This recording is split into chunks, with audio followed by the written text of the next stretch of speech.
27장. 점잖은 부인을 지극히 무리하게 내버려 두고 왔던 앞장의 불손함을 보상한다. 하급 교구 관리처럼 존귀하신 인물로 하여금 걷어올린 코트 자락을 양팔 밑에 끼인 채 난로불을 등지고 앉아 기다리게 해놓고는 마음 내킬 때까지 계속 방치하는 것은 미천한 작가의 신분에 전혀 걸맞지 않은 일일 것이다. 게다가 그 교구 관리께서 애정어린 시선으로 다정하게 바라보았을 뿐만 아니라 달콤한 말을 귀에다 속삭이기까지 했던 그런 분한테서 그런 말을 듣고 가슴이 두근거리지 않을 처녀나 부인은 신분을 막론하고 이 세상에 아무도 없을 터인데 부인마저 똑같은 방치 상태에 내박쳐 두는 것은 더더욱 작가의 미천한 지위나 여성에 대한 예의에 어울리지 않을 것이다.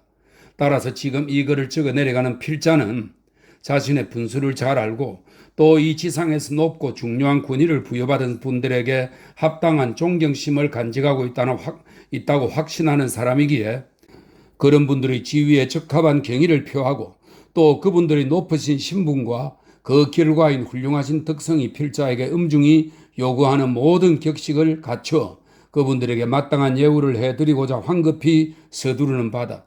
실제로 이런 목적을 위해 필자는 하급 교구 관리의 신성한 권한을 다루는 동시에 교구 관리가 오류를 범하는 일은 없다는 명제를 밝히는 논문을 이 자리에서 개진할 작정을 했었는바 이것은 올바른 생각을 지닌 독자에게 틀림없이 아주 재미있고도 유익한 글이었을 것이다. 하지만 불행하게도 시간과 지면의 부족으로 필자는 이를 좀 더 적절하고 형편이 나은 기회로 미루지 않을 수 없는데 그때가 도래하면 충분히 준비하고 있다가 다음과 같은 점을 증명해 보일 것이다. 즉 제대로 임명된 하급 교구 관리, 다시 말해 교구 구빈원에 배속되고 공식 자격으로 교구 교회의 직무를 수행하는 하급 교구 관리는 직분상의 군함과 덕성에서 최고의 인간적 자질과 탁월성을 모두 갖추었다는 것. 그리고 일개 회사의 하급 관리나 법원의 하급 관리는 심지어 분회당의 하급 관리들조차 설명이 있습니다. 단 분회당 관리들 중 아주 낮고 열등한 계급은 제외한다. 분회당의 하급 관리들조차 자신들이 그런 탁월한 자질 가운데 어느 하나라도 갖추었다는 주장을 눈꼽만큼도 할 수 없음을 증명해 보일 것이다. 범벌씨는 잣숟가락을 다시 재어보고 설탕 집게의 무게를 다시 재어보고 우유단지를 좀 더 면밀히 살펴보았다. 그리고 정말이지 의자의 말총 시트 부분에 이르기까지 방 안에 있는 가구의 정확한 상태를 아주 엄밀하게 확인했다. 그는 이런 각각의 과정을 꼬박 6번이나 반복했는데 그러다가 마침내 코니 부인이 돌아올 시간이 되었다고 생각하기 시작했다. 생각은 생각을 낳는 법. 코니 부인이 돌아오는 아무런 소리도 들리지 않자 범벌씨에게 떠오른 생각이 있었으니 그것은 바로 코니 부인의 서랍장 내부를 대충 훑어봄으로써 호기심을 좀 더 가라앉히는 것이 시간을 보내는 순수하고 덕이 높은 한 가지 좋은 방식이겠다는 생각이었다. 범벌씨는 열쇠 구멍에 귀를 대고 방으로 다가오는 사람이 아무도 없음을 확인한 후 맨 아래부터 시작해 세 개의 긴 서랍에 있는 내용물을 알아보는 작업에 돌입했다. 서랍들에는 스타일과 질감이 좋은 여러 가지 옷가지들이 말린 라벤더를 깐 두 겹의 헌 신문지들 사이에 정성스레 보관되어 있었는데 이것을 본 범벌씨는 굉장히 큰 만족감을 느끼는 것 같았다. 이었고 범벌씨는 오른쪽 모퉁이의 열쇠가 있는 서랍에 이르러 그 안에서 맹꽁이 자물쇠로 잠가놓은 작은 상자를 발견했는데 상자를 흔들었을 때 동전이 짤랑거리는 것 같은 기분 좋은 소리가 났다. 그러자 그는 위험을 갖춘 걸음걸이로 벽난로로 돌아가더니 다시 처음과 같은 자세를 취하고 앉으며 엄숙하고 결연한 어조로 말했다. 난 하고 말 거야. 이 놀라운 선언에 뒤이어 익살맞은 태도로 머리를 좌우로 흔들어 대기를 10분 동안이나 했는데 마치 그렇게 유쾌한 놈처럼 구는 것에 대해 자신을 나무라기라도 하는 듯 했다. 그러고 나서 그는 지극히 즐겁고 흥미로워하는 표정으로 자기 두 다리의 옆모습을 감상했다. 그가 이처럼 평온하게 자기 다리를 감상하는 일에 열중하고 있을 때 코니 부인이 급한 걸음으로 들어오더니 숨을 헐떡이며 난로가에 놓인 의자에 몸을 던졌다. 그러고는 한 손으로 두 눈을 가리고 다른 손을 가슴에 올려놓은 채 숨을 가쁘게 몰아쉬었다. 코니 부인, 범벌씨가 간호부장에게 몸을 숙이며 말했다. 왜 그러시는 거요 부인? 무슨 일이라도 일어났어 부인? 제발 대답 좀 해보시오. 이거 걱정이 돼서 정말. 범벌씨는 놀라서 급한 탓에 좌불안석이란 표현이 바로 생각나지 않아 그 대신 좌석불안이요 라고 말했다. 오 범벌씨, 부인이 외쳤다. 전 정말로 끔찍하게 시달렸답니다. 시달렸다고요 부인? 범벌씨가 외쳤다. 누가 감히 그런. 오 알겠소. 범벌씨는 타고난 위험으로 자신을 억제하며 말했다. 그놈의 악독한 극빈자들 짓이군. 생각만 해도 끔찍해요. 부인이 몸서리를 치며 말했다. 그럼 아예 생각 자체를 하지 마시오 부인. 범벌씨가 대답했다. 생각을 안 할 수가 없는걸요. 부인이 흐느끼며 말했다. 그럼 뭐라도 좀 마셔요 부인. 범벌씨가 달래듯이 말했다. 포도주라도 좀 들겠소? 세상에 그럴 수는 없어요. 코니 부인이 대답했다. 절대로 오른쪽 구석의 맨 위 선반에 이렇게 말하며 훌륭하신 부인은 정신이 없는 듯 손가락으로 찬장을 가리키고는 심중에 발작이 일어났는지 한 차례 경련을 일으켰다. 범벌씨는 찬장으로 달려갔다. 그리고 부인이 그렇게 정신없이 가리킨 선반에서 0.5리터들이 초록색 병을 잡아채 그 내용물을 찻잔에 가득 따른 뒤 부인의 입술에 갖다 댔다. 이제 좀 괜찮아졌군요. 코니 부인은 반쯤 마신 뒤 몸을 뒤로 기대며 말했다. 범벌씨는 하늘에 감사하다는 듯이 두 눈을 들어 경건하게 천장을 바라보았다. 그러더니 시선을 다시 낮춰 찻잔 가장자리를 바라보고는 찻잔을 들어올려 코 끝으로 가져갔다. 페프민트예요. 코니 부인이 가냘픈 목소리로 외치고는 교구 관리를 향해 부드러운 미소를 지으며 말했다. 마셔보세요. 다른 걸 조금 탄 거예요. 범벌씨는 의심스러워하는 표정으로 약물의 맛을 보았다. 그리고 입맛을 다시더니 다시 한번 맛을 보았다. 그가 내려놓은 잔은 비어있었다. 기분이 아주 좋아지지요? 코니 부인이 말했다. 정말이지 매우 그렇소 부인. 교구관리가 말했다. 그렇게 말하면서 그는 간호부장 옆으로 의자를 끌어당긴 뒤 무슨 일로 그렇도록 심란했는지 다정하게 물어보았다. 아무것도 아니에요. 코니 부인이 대답했다. 그저 제가 바보 같고 쉽게 흥분하는 연약한 사람이라서 그래요. 연약하다니요 부인? 범벌씨가 의자를 좀 더 가까이 당기며 대꾸했다. 당신은 연약한 사람인가요 코니 부인? 우리 모두 연약한 존재들이죠. 코니 부인은 일반적인 명제를 제시하며 말했다. 맞소, 그렇소. 교구 관리가 말했다. 그런 뒤 1, 2분 동안은 양쪽 모두 아무 말도 하지 않았다. 이 시간은 결국 범벌씨가 그 명제를 몸소 증명해 보이는 것으로 끝났는데 그는 코니 부인의 의자 등받이에 미리부터 올려놓았던 자신의 왼팔을 슬그머니 조금씩 옮기더니 마침내 그녀의 앞치마끈을 손으로 휘감아 잡기에 이르고 말았던 것이다. 우리 모두 연약한 존재들이죠. 범벌씨가 말했다. 코니 부인은 한숨을 쉬었다. 한숨 쉬지 마시오 코니 부인. 범벌씨가 말했다. 안 쉴 수가 없어요. 코니 부인이 말했다. 그리고는 다시 한번 한숨을 쉬었다. 방이 참 안락하오 부인. 범벌씨가 방 안을 둘러보며 말했다. 방이 하나 더 있으면 부인, 이 방과 함께 아주 완벽하겠군요. 한 사람이 쓰기엔 너무 넓을 거예요. 부인이 중얼거리듯 말했다. 하지만 두 사람이 쓰기엔 좋겠죠. 범벌씨가 부드러운 어조로 대꾸했다. 안 그래요 코니 부인?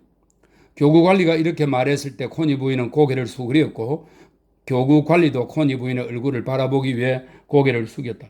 코니 부인은 지극히 예법에 맞게 고개를 돌렸다. 그리고 손을 빼내어 손수건을 잡았다. 하지만 무심코 그 손을 범벌씨의 손 위에 다시 내려놓고 말았다.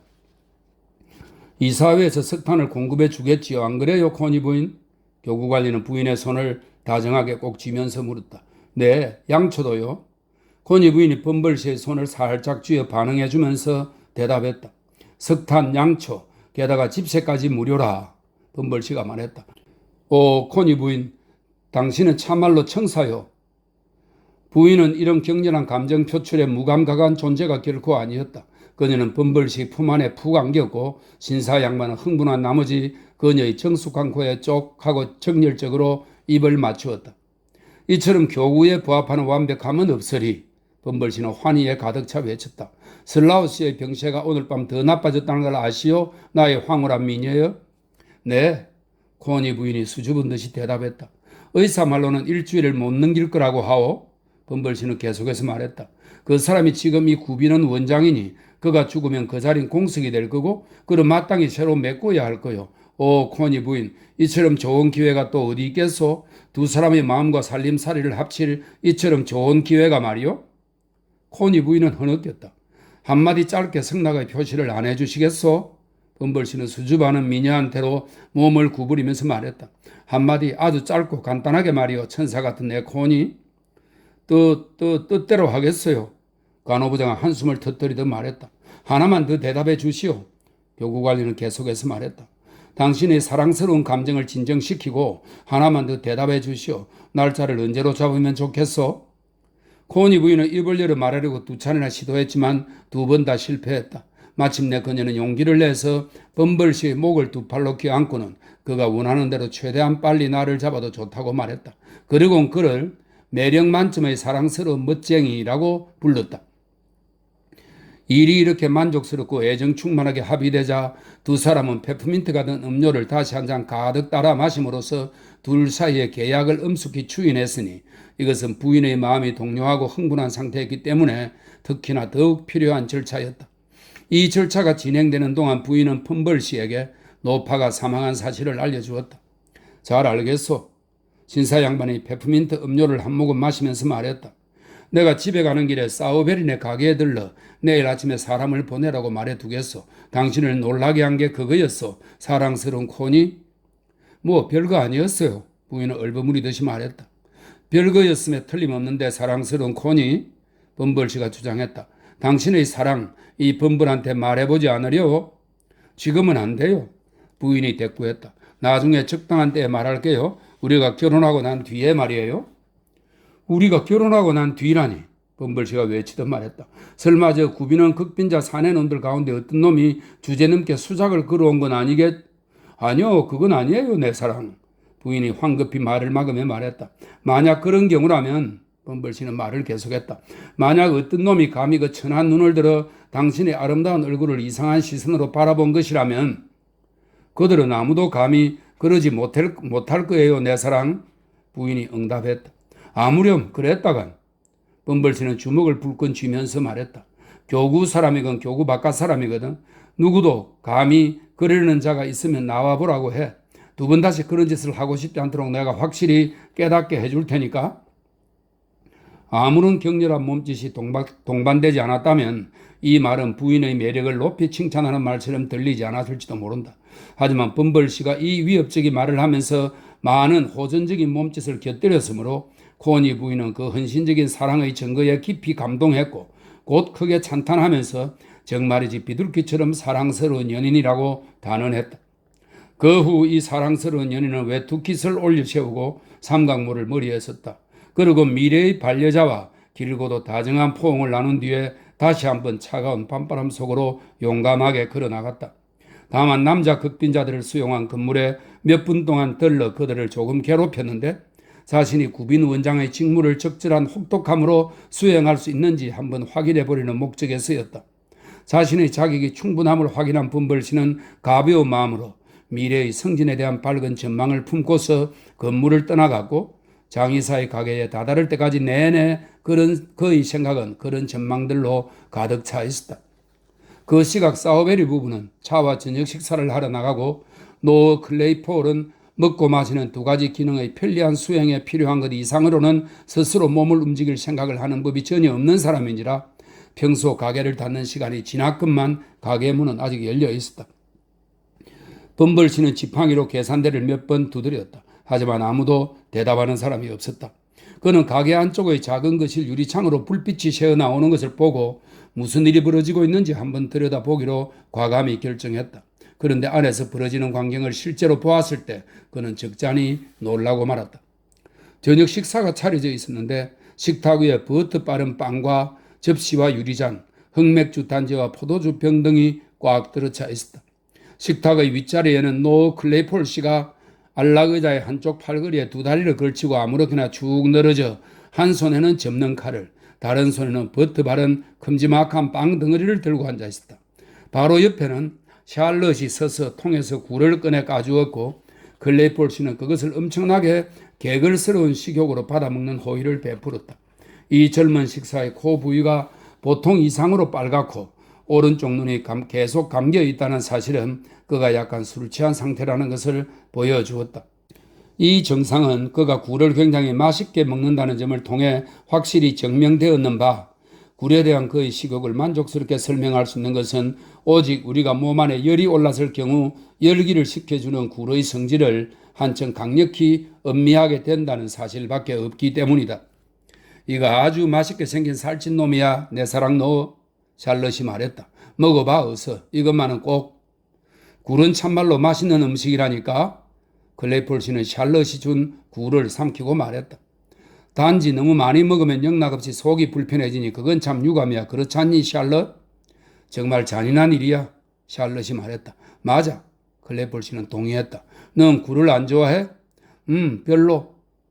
샬럿이 대답했다. 난 내가 직접 먹기보단 너가 먹는 걸 보는 게 더 좋아. 내 사랑 노. 그래? 노가 생각에 잠기며 말했다. 그거 참 이상하구나. 하나 더 먹어. 샬럿이 말했다.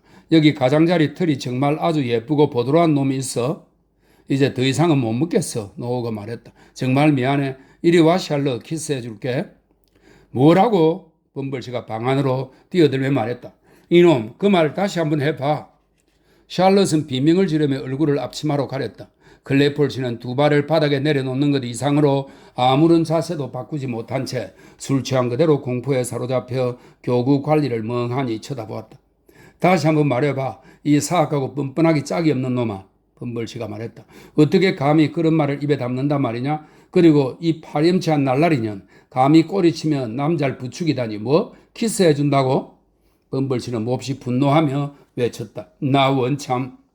정말로 그러려고 한 건 아니었어요. 노가 훌쩍거리며 말했다. 제가 언제나 저한테 키스하고 그런단 말이에요. 제가 좋아하든 말든요. 아니 노. 샬럿이 비난하듯이 소리쳤다. 넌 그러잖아. 너도 알잖아. 노가 대꾸했다. 쟤는 언제나 그래요. 범벌씨. 날이 툭하면 제 턱을 으루만지고 정말이지 날이 온갖 애정 표현을 마구 해댄단 말이에요. 입 닥쳐. 범벌씨가 음하게 소리쳤다. 샬럿, 니녀는 아래층으로 내려가. 니놈은 가서 가게를 닫아. 네 주인이 돌아올 때까지 한마디라도 더 하면 모가지를 비틀어 버릴 테다. 그리고 주인이 돌아오는 대로 범벌씨가 내일 아침 식사 후에 노파용 관을 보내랬다고 전해. 알았어 이놈아. 뭐 키스를 해? 범벌씨는 두 손을 치켜들면서 소리쳤다. 이 교구 관할 구역 하층 끝들의 죄악과 타락상은 정말 끔찍하군. 의회가 이런 가정스러운 형태를 즉각 다루고 논의하지 않으면 이 나라는 망하고 시골 산끝들의 인격이 영원히 실종되고 말겠어. 이렇게 말하면서 교구관리 나리께서는 비장하고 고매한 태도로 장의사의 가게에서 성큼성큼 걸어나갔다. 이제 우리는 범벌씨의 귀갓길에 이만큼 충분히 동정해 줬고 또 죽은 노파의 장례에 필요한 준비도 다 해놓았으니 어린 올리버 트위스트의 안부가 어떤지 좀 알아보러 가보기로 하자.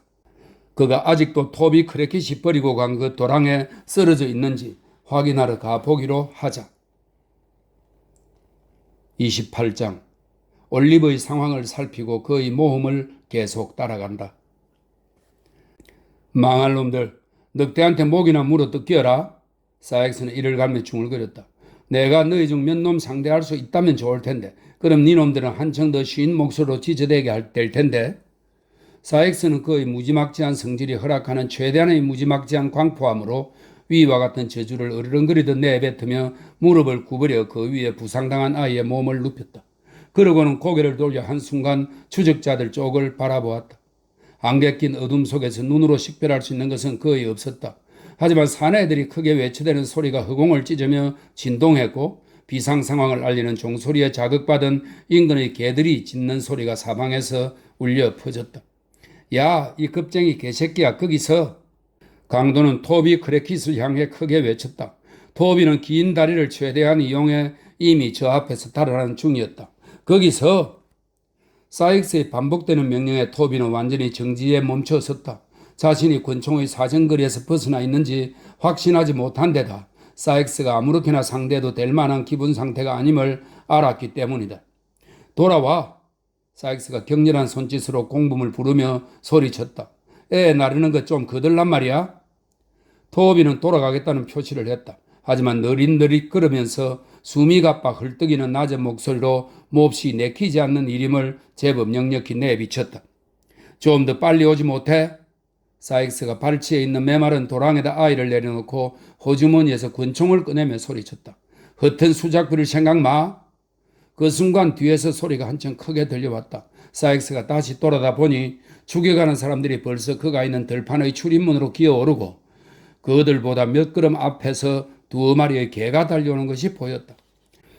다글러스 빌, 토비가 소리쳤다. 애를 버리고 빨리 내빼라고.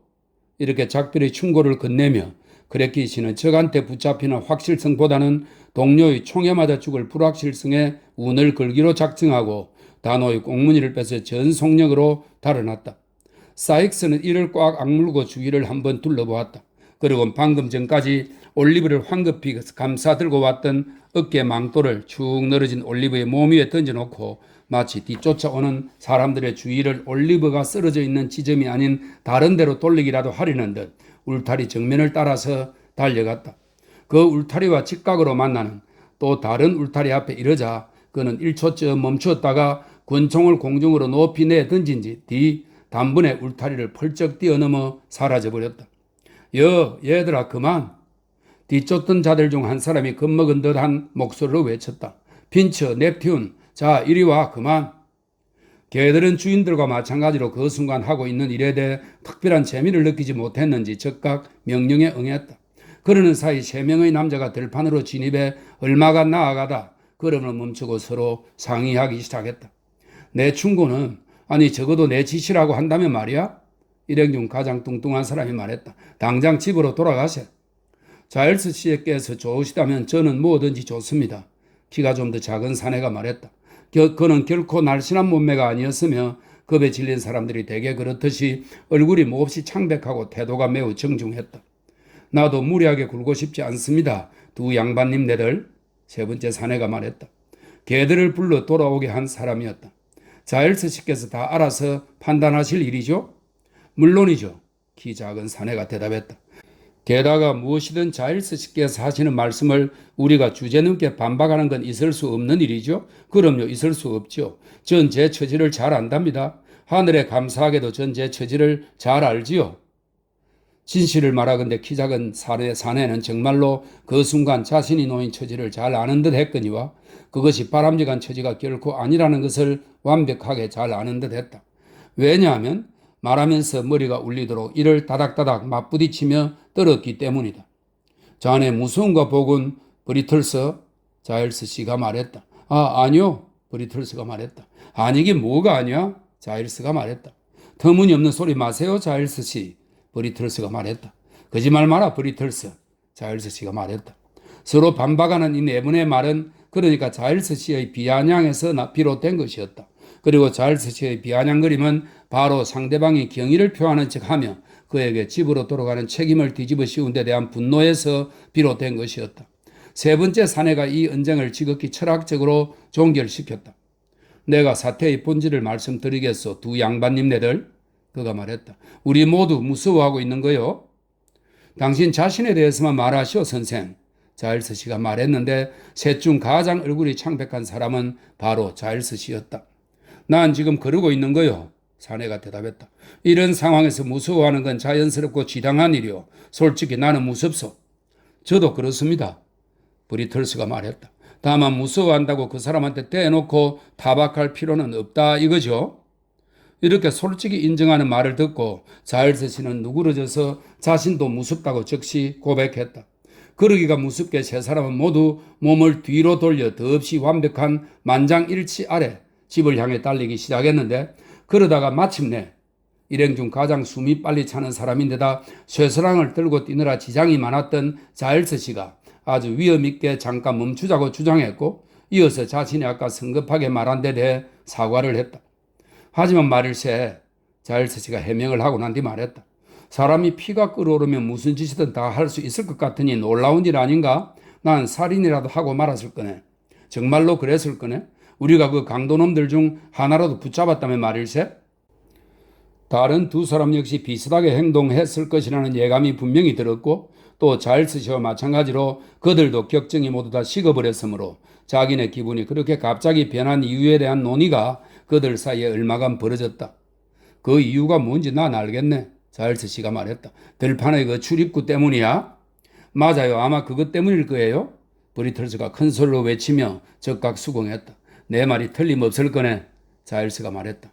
솟구치던 흥분이 그 출입문 때문에 막혀버린 거야. 출입문을 기어 올라갈 때 내 모든 흥분이 갑자기 빠져나가는 걸 느꼈다네. 놀라운 우연의 일치로 다른 두 사람 역시 정확히 바로 그 순간에 똑같은 불쾌한 느낌에 사로잡혔다고 했다. 따라서 출입문이 원인이라는 것은 아주 명명백백했는데 특히 그들의 기분 변화가 발생한 시점에 관해 의문의 여지가 전혀 없었기 때문에 더욱 그러했다. 왜냐하면 세 사람 모두 강도들의 모습이 눈에 들어온 순간에 그 변화가 일어났다는 사실을 기억해냈던 것이다. 이런 대화는 집털이범들을 놀래켜 도망치게 했던 두 사내와 바깥에서 자다가 소란 때문에 잠에서 깨어 자신의 두 마리 잡종 개를 끌고 추격에 동참했던 떠돌이 땜장이 사이에서 벌어진 것이었다. 자일스 씨는 저택의 늙은 여주인 마님의 집사이자 청지기 직책을 겸하는 사람이었다. 브리틀스는 자빌꾼이었는데 아주 어릴 때 그 집에 들어와 일을 시작했던지라 30이 좀 넘은 나이인데도 아직 앞날이 유망한 소년으로 취급받고 있었다. 세 사람은 이와 같은 대화로 서로 격려하면서 하지만 서로 아주 바짝 붙은 채 돌풍이 새로 일어 나뭇가지 사이를 요란스레 훑고 지나갈 때마다 불안스럽게 주위를 돌아보며 어느 나무가 있는 곳으로 서둘러 돌아갔다. 도둑들이 불빛을 보고 사격할 방향을 알까봐 뒤에다 등불을 숨겨둔 나무였다. 등불을 집어들고 그들은 아주 빠른 걸음으로 최대한 신속히 집을 향해 걸어갔다.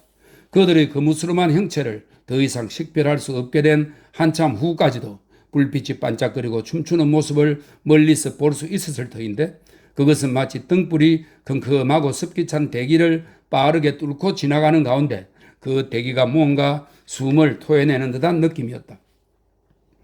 날이 서서히 밝아오면서 공기는 한층 더 차가워지고 짙은 연기 덩어리처럼 안개가 땅바닥을 타고 밀려왔다. 풀잎은 젖어 있었고 오솔길과 저지대는 온통 질척거리는 진흙탕이었다.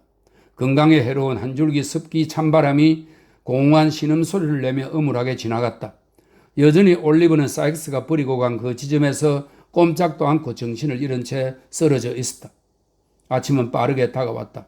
어슴푸레한 첫 새벽 빛이 그것은 아침의 탄생이라기보다는 밤의 죽음이었는데 희미하게 하늘에 비치기 시작했을 때 공기는 한층 더 날카롭고 살을 애듯이 차가워졌다.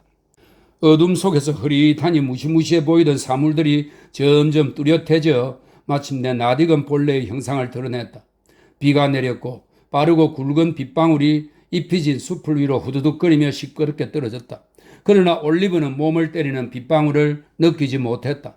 그는 여전히 속수무책으로 의식을 잃은 채 진흙바닥 위에 사지를 쭉 뻗고 누워 있었던 것이다. 마침내 고통에 찬 낮은 신음소리가 사방을 덮고 있던 정적을 깨뜨렸다. 그리고 신음소리와 함께 아이는 의식을 되찾았다. 숄로 아무렇게나 감아놓은 왼팔은 겨드랑이 아래에 무겁게 축 늘어져 있었다. 숄은 피로 흠뻑 젖어들었다. 아이는 너무나 기력이 없어서 몸을 이렇게 앉기조차 힘들 정도였다. 어찌어찌 겨우 일어나 앉은 그는 도움을 청하려고 맥없이 주위를 둘러보면서 고통스러운 신음소리를 질렀다. 추위와 탈진으로 온몸을 부들부들 떨며 그는 똑바로 일어서려는 시도를 해보았다. 하지만 머리끝에서 발끝까지 부르르 몸서리를 치다가 그대로 땅바닥에 푹 쓰러지고 말았다. 그토록 오랫동안 그를 사로잡았던 혼수 상태로 돌아갔던 올리버는 잠시 후 다시금 정신을 차렸다. 그리고 만약 거기 그렇게 누워있으면 분명 곧 죽고 말리라고 경고하는 듯한 심장의 오싹한 거부감에 자극을 받아 마침내 두 발을 딛고 일어서서 걸어보려 했다. 머리는 어지러웠고 술 취한 사람처럼 이리저리 비터적대했다. 그럼에도 그는 쓰러지지 않도록 몸을 지탱하고 고개를 가슴에 맥없이 푹 떨어뜨린 채 어디로 가는지도 모른 채 비틀비틀 앞으로 나아갔다. 이제 그의 머릿속으로 혼란스럽고 당혹스러운 생각들이 무수히 밀려왔다. 그는 화가 나서 서로 언쟁을 벌이는 사익스와 크레키 사이에서 여전히 걸어가고 있는 것 같았다. 그들이 주고받던 말들이 그대로 귓가에 들려왔고 또 넘어지지 않으려고 안간힘을 쓰느라 문득 자신에게로 주의를 기울인 순간 자신이 그들과 이야기하고 있는 것을 발견했기 때문이다. 그러다가 그는 이제 사익스와 단둘이서 그 전날에 그랬듯이 터벅터벅 걸어갔다. 사람들이 그림자처럼 그들 곁을 지나쳐갈 때 사익스가 그의 손목을 꽉 움켜쥐는 것을 느꼈다. 갑자기 그는 총이 발사되는 소리에 깜짝 놀라 뒤로 물러섰다. 크게 고함치고 외치는 소리들이 허공에 울려 퍼지고 불빛이 눈앞에서 번쩍했다. 온통 시끄럽고 소란스러운 소리로 가득한데 그 순간 어떤 보이지 않는 손이 그를 황급히 끌고 갔다. 빠르게 스쳐가는 이 모든 환영들 사이로 뭔가 정의하기 어렵고 불편한 고통의 의식이 꿰뚫고 흐르면서 그를 끊임없이 지치게 하고 괴롭혔다. 이렇게 그는 들판의 출입문이나 생나무 울타리가 앞에 나타나면 문의 가로막대 사이나 울타리 틈새를 거의 기계적으로 기어서 지나며 비틀비틀 앞으로 나아갔다. 마침내 길이 있는 곳에 이르렀을 때 비가 심하게 쏟아지기 시작하여 그는 문득 정신을 차렸다. 주위를 둘러보니 그리 멀지 않은 곳에 집이 한 채 있었다. 거기까지라면 갈 수 있을 것 같았다. 그 집 사람들이 그의 처지를 가엾게 여겨 동정을 베풀지도 모르고 또 설령 그렇지 않더라도 텅 빈 들판에서 외롭게 죽는 것보다는 사람들 곁에서 죽는 편이 더 낫다는 생각이 들었다. 그는 마지막 시도를 위해 온 힘을 끌어모아 그 집을 향해 비틀비틀 발걸음을 내디뎠다. 집이 점차 가까워졌을 때 그는 이 집을 전에 본 적이 있다는 느낌이 들었다. 집의 세세한 부분들에 대해서는 아무것도 기억나지 않았다. 하지만 건물의 전체적인 형체와 외양이 어딘지 낯익었다. 아, 정원의 저 담장. 전날 밤 그가 무릎을 꿇고 두 사내에게 자비를 빌었던 바로 그 잔디밭이 있는 곳이었다. 그들이 강도질을 하려고 했던 바로 그 집이었다. 그 집을 알아본 순간 올리버는 너무나 큰 두려움에 사로잡힌 나머지 잠깐 동안 부상의 고통도 잊은 채 오직 도망칠 생각만 했다. 도망이라 그는 거의 서 있지도 못할 상태였다.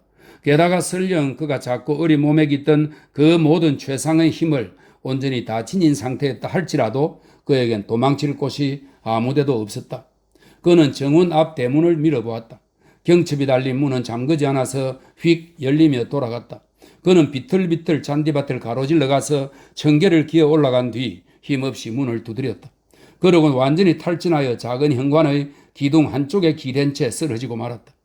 우연히도 이때 자일스 씨와 브리틀스, 댐장이는 지난밤에 겪은 피로와 공포를 뒤로하고 부엌에서 차와 이런저런 간식을 들면서 기운을 회복하던 참이었다. 물론 자일스 씨가 평소에 낮은 지위의 하인들과 그처럼 별 격이 없이 어울리는 습관이 있는 것은 아니었다. 오히려 그는 그들을 대할 때 상냥하면서도 좀 거만하게 처신하는 편이었으니 이를 통해 그들에게 만족감을 주는 것과 동시에 자신의 우월한 사회적 지위를 확실히 상기시키곤 했다. 그러나 죽음과 화재와 강도는 모든 사람을 평등하게 만드는 법. 그리하여 자일스 씨는 부엌 벽난로의 울 앞에 두 다리를 쭉 뻗고 앉아 왼팔을 식탁에 기댄 채 오른팔로 강도 사건의 구체적인 정황을 이렇게 저렇게 상세히 설명했고 이것을 그의 청중은 그중에서 특히 요리사와 하녀는 숨을 죽인 채 열심히 듣고 있었다. 2시 30분쯤이었지 자일스 씨가 말했다. 아니면 3시 가까운 때였다고 해도 완전히 틀리진 않을 거야. 아무튼 그때 난 잠이 깨서는 뭐 대개 그러듯이 침대에서 몸을 뒤척이고 있었는데 설명입니다. 여기서 자일스 씨는 의자에서 몸을 뒤척이고 식탁보 모퉁이를 끌어당겨 이불처럼 몸을 덮는 신용을 했다. 무슨 소리가 들리는 것 같은 거야? 이야기가 여기에 이르렀을 때 요리사가 얼굴이 창백해져서 하녀한테 문을 닫으라고 부탁했다. 이에 하녀는 브리틀스에게 부탁했고 브리틀스는 다시 댐장이한테 부탁했는데 댐장이는 못 들은 척했다. 무슨 소리가 들리는 것 같았다 이거야? 자일스 씨가 말을 계속했다. 처음에 나 혼자 말했지. 이건 환청이야. 그러고는 가만히 잠을 청하려는데 그때 소리가 다시 들리는 거야. 분명하게 말이야. 어떤 소리였는데요? 요리사가 물었다. 무언가 부수는 것 같은 소리였다네. 자일스 씨가 주위를 둘러보며 대답했다. 그보다는 육두구 강판에다 쇠 막대를 갈아대는 소리 같지 않았나요? 브리틀스가 의견을 냈다. 자네가 들었을 때쯤엔 그 소리였지. 자일스 씨가 대꾸했다. 하지만 이때는 무언가 부수는 소리였네. 나는 이불을 당겨내리고 침대에 일어나 앉았지. 자일스 씨는 식탁보를 밀어내리며 말을 계속했다. 그러곤 귀를 기울였어. 요리사와 하녀는 동시에 아이고 뭐니 하고 소리를 지르고는 의자를 서로에게 좀 더 바짝 끌어당겼다. 이때쯤 소리가 들리는 건 아주 확실했어. 자일스 씨는 말을 이었다. 나 말했지. 누군가가 문이나 창문을 하나 뜯고 들어오려 하는군. 자, 어떻게 한다? 저 불쌍한 아이 브리틀스부터 깨워 구해야겠군. 침대에 누운 채로 살해당하지 않도록 말이야. 안 그럼 그 아이는 자신도 전혀 모르게 오른쪽 귀에서 왼쪽 귀까지 목이 잘려 죽을지도 몰라. 난 그렇게 말했지. 이 대목에서 모든 사람의 시선이 브리틀스한테로 향했다. 브리틀스는 시선을 자일스 씨한테 고정하고 입을 크게 벌린 채 자일스 씨를 빤히 바라보았는데 얼굴에는 그야말로 완전한 공포의 표정이 가득 차 있었다. 난 이불을 걷어찼어. 자일스 씨는 식탁보를 휙 내던지고 요리사와 하녀를 매우 심하게 노려보고 말했다. 그러곤 침대에서 살며시 나와 벗어놓은 숙녀들 앞이요. 자일스 씨, 땜장이가 중얼거렸다. 신발을 신은 거요, 선생. 자일스 씨는 땜장이를 돌아보고 신발이라는 단어를 아주 크게 강조하면서 말했다. 그러곤 언제나 식기 바구니와 함께 내 방으로 들고 올라가는 장전된 권총을 집어든 다음 살금살금 걸어 브리틀스의 방으로 갔지. 그리고 그를 깨운 뒤에 이렇게 말했지. 브리틀스, 놀라지 말게. 그래요, 그렇게 말씀하셨지요? 브리틀스가 낮은 목소리로 말했다. 나 말했지. 브리틀스, 내 생각에 우린 죽은 목숨 같아. 자일스 씨는 말을 계속했다. 하지만 놀라지 말게 라고 말이야. 브리틀스는 분명 놀랐겠죠? 요리사가 물었다. 천만에. 자일스 씨가 대답했다. 그는 의연했어. 아, 정말 거의 나만큼이나 의연했어. 그게 저였다면 참말이지 전 그 자리에서 바로 죽고 말았을 거예요. 하녀가 한마디 했다. 넌 여자잖아. 브리틀스가 약간 우쭐해하며 대꾸했다. 브리틀스 말이 맞아. 자일스 씨가 고개를 끄덕여 동의해주며 말했다. 여자한테서 그 이상 다른 걸 기대해서는 안 되지. 하지만 우린 남자이므로 브리틀스의 방 벽난로 실흥에 놓아둔 차광등을 들고 짐작하다시피 칠흑 같은 어둠 속을 더듬어가며 아래층으로 내려갔지. 자일스 씨는 자리에서 일어나 두 눈을 감고 두어 걸음 앞으로 걸어 나감으로써 자신의 설명에 적절한 동작을 곁들였는데 그러던 그가 갑자기 격렬하게 깜짝 놀라면서 황급히 의자로 돌아갔다. 요리사와 하녀는 비명을 질렀다. 문 두드리는 소리가 나서 자일스 씨가 더할 나위 없이 침착한 척하며 말했다. 누가 가서 문 좀 열어주게. 아무도 꼼짝하지 않았다. 이렇게 이른 아침 시간에 문 두드리는 소리가 나다니 좀 이상한 것 같은데? 자일스 씨가 자신을 에워싼 창백한 얼굴들을 둘러보면서 아주 멍한 표정을 띠고 말했다. 하지만 문을 열어봐야 하잖아. 자, 누구야? 가볼 사람? 이렇게 말하면서 자일스 씨는 브리틀스를 바라보았다. 하지만 그 젊은이는 천성적으로 겸손했던지라 자신은 가볼 만큼 지위가 있는 사람이 아니라고 여기는 듯 했고 그 결과 자일스 씨의 질문이 다 자신한테는 전혀 해당되지 않는다고 생각하는 것 같았다. 아무튼 그는 아무런 대답도 하지 않았다. 자일스 씨는 호소 어린 시선을 땜장이한테로 돌렸다. 하지만 그는 갑자기 잠이 푹 들어 있었다. 여자들은 물론 전혀 여지가 없었다. 만약 브리틀스가 여러 사람이 지켜보는 가운데서는 문을 열어볼 수도 있다는 입장이라면 자일스 씨는 잠시 침묵이 흐른 뒤 말했다. 난 기꺼이 함께 지켜봐주는 사람이 되어주겠네.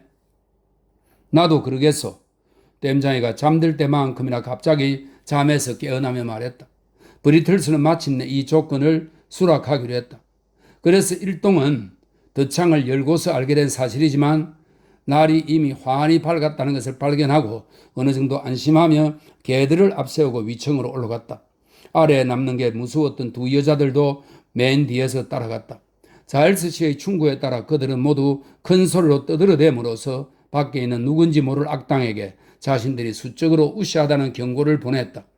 역시 그 꽤 많은 양반의 머리에서 나온 뛰어난 천재적 책략에 따라 그들은 또한 현관복도에서 개들의 소리를 사정없이 꼬집어 개들로 하여금 맹렬하게 지저대도록 했다. 이러한 예비 조치들을 다 취하고 난 뒤에 자일스 씨는 땜장이의 팔을 꽉 붙잡고는 그가 도망치지 못하게 하기 위해서라고 자일스 씨는 짐짓 웃으면서 꽉 붙잡고는 문을 열라고 명령을 내렸다. 브리틀스는 명령에 응했고 일동은 겁먹은 얼굴로 서로의 어깨 너머를 내다보았다. 하지만 그들의 눈에 들어온 대상은 무시무시한 존재와 거리가 멀었으니 그저 기진맥진 말도 못하고 두 눈을 힘겹게 겨우 뜨고는 그들의 동정을 말없이 간구하는 불쌍한 어린 올리버 트위스트의 모습밖에 없었던 것이다. 웬 꼬마야? 자일스 씨가 용감하게 땜장이를 뒤로 밀어제치고 나서면서 외쳤다. 그 애한테 무슨 일이? 아니, 이건 브리틀스, 여기 좀 봐. 모르겠나? 문을 당겨 열면서 그 뒤에 숨었던 브리틀스는 올리버를 보자마자 크게 소리를 질렀다. 자일스 씨는 아이의 한쪽 다리와 한쪽 팔을 붙잡고는 현관복도 안으로 곧장 끌고 들어와 바닥에다 큰 대자로 널브러 떨어 놓았다. 여기 강도를 잡았습니다.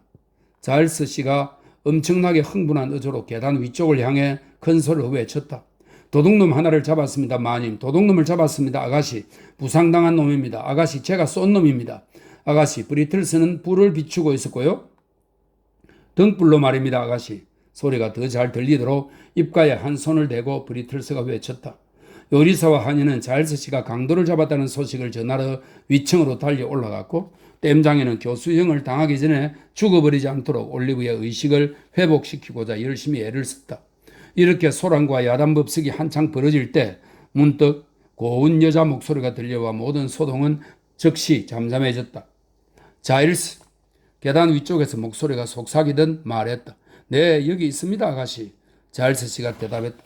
놀라지 마십시오, 아가씨. 전 별로 다치지 않았습니다. 놈이 아주 필사적으로 저항하진 않았거든요. 아가씨, 놈은 금세 저한테 제압당하고 말았답니다.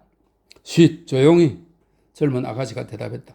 당신은 도둑들 못지않게 숙모님을 놀래키고 있어요? 그나저나 그 불쌍한 사람은 많이 다쳤나요? 치명적인 부상이랍니다, 아가씨. 자일스는 형언할 수 없이 만족스러워하며 대답했다. 막 숨이 넘어갈 것처럼 보입니다, 아가씨.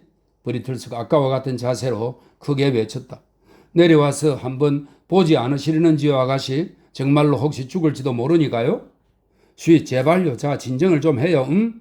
아가씨가 대답했다. 잠시만 조용히 기다려요. 내가 가서 숙모님께 말씀드리고 올 테니. 아가씨는 이렇게 말하며 목소리만큼이나 부드럽고 상냥한 발걸음으로 총총히 사라졌다. 그녀는 곧 돌아와서 부상당한 사람을 위층 자일스 씨 방으로 조심스럽게 옮겨 놓으라는 지시와 브리틀스는 즉시 조랑말에 안장을 얻고 처시로 달려가 최대한 빨리 경찰과 의자를 데려오도록 하라는 지시사항을 전달했다. 하지만 도둑놈을 먼저 한번 보지 않으시겠어요, 아가씨? 자일스 씨는 마치 올리버가 무슨 희귀한 깃털이라도 지닌 새이고 자신은 그것을 솜씨 좋게 쏴서 떨어뜨리기라도 한 것처럼 아주 자랑스러운 말투로 물었다. 한번 살짝만이라도요? 네, 아가씨. 지금은 결코 그럴 때가 아니에요. 젊은 아가씨는 대답했다. 불쌍한 사람, 그를 친절하게 대해줘요, 자일스, 제발. 늙은 집사는 그렇게 말하며 돌아서는 아가씨를 마치 친자식이라도 되는 것처럼 자랑스럽고 찬탄에 찬 시선으로 올려다보았다. 그러더니 올리브한테 몸을 구부리고는 여자와 같은 걱정과 자상함으로 그를 위층으로 옮기는 일을 거들었다.